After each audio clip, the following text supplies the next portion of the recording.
I'm gonna teach you how to go from dull and dry to smooth, soft, and healthy hair. Keep in mind, this will also help you grow your hair faster, so if that's the look you're going for, follow these 10 tips and you'll be one step closer to your goal.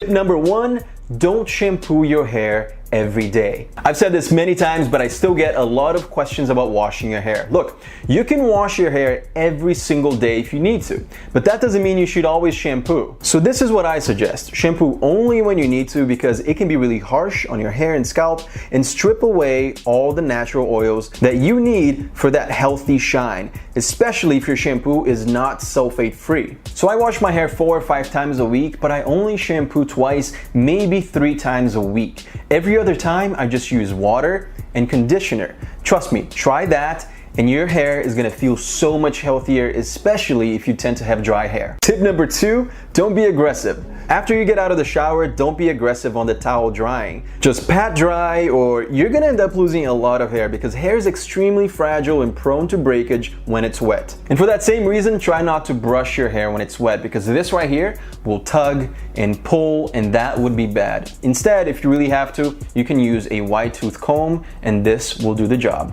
Tip number 3, don't go to bed when your hair is still wet, because we end up moving a lot at night and rubbing our heads against the pillow, and that could also cause breakage. If you do want to minimize the damage, I'd suggest getting a silk pillowcase. It's a lot softer and won't pull as much when you're moving from side to side, trying to find the best position to sleep. Tip number 2, beware of heat styling tools. And the reason I say that is because high temperature actually weakens the fibers of your hair. Argan oil is actually a really good heat protector. Trim your hair. Look, regardless of what you do, your hair is going to take a lot of damage just from your day-to-day routine. If you're letting it grow, I get it, only trim if you have to every 3 months or so. But if you're not, remember to get a trim every few weeks, because it gets rid of any damaged, broken, or split ends which you don't want. Guys, make sure to follow me on Instagram